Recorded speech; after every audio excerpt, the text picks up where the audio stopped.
Let me begin by saying a huge thank you to all of those that make music possible here at St. Philip. It's Music Appreciation this week, and in honor of that, throughout this time of wrestling with the Word, there are some hymn titles and song phrases interspersed in what I'm going to say. Can you find the music? This week, we have another passage that talks about tongues.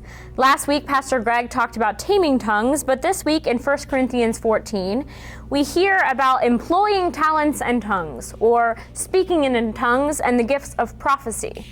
Now, these are not common topics in the discussion of our worship life. And I found myself reflecting on Paul's statements that there are doubtless many different kinds of sounds in the world, and nothing is without sound. Most likely, this was a reflection of different forms of worship and speaking in tongues that were going on at the time that this letter was written. Here, Paul states that there were many ways that these gifts are used and purposes they're used for. Paul also compares the gifts of tongues and prophecies with the playing of instruments and whether they're music or sound. So I've been reflecting this week on the difference between noise and meaning, the difference between sound and music. In our faith tradition, we have struggled with what music is worship and what music is not. In fact, there have been times people have argued that we should only sing psalms, that we should only sing from a particular hymnal, that we should not sing or have instruments at all, or that we should avoid all new things. In fact, there are different feelings on this in different traditions. But truly, as I've been reflecting about noise versus song, worship versus not, I think that the difference comes down to whether or not we are open to the Spirit. We, in fact, generally have trouble listening for the Spirit.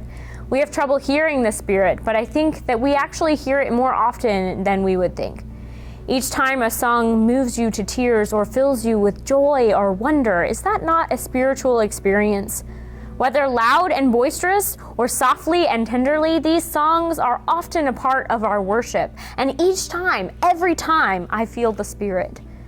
Our theme at St. Philip this year is joyfully growing and moving with the Spirit. And I think that one of the ways that we do this is in music. In our life of worship together, we do sing together.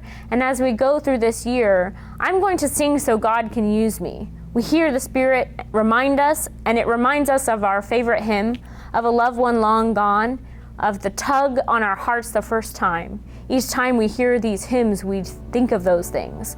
Music is powerful. And as I've shared this topic and questions with people this week, you'd be amazed at the number of people who break into song. So what song moves you in the Spirit? What musical way do you experience God?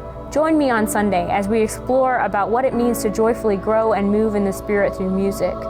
And as we sing, Holy Spirit, come to us. And I promise you, you will go out with joy.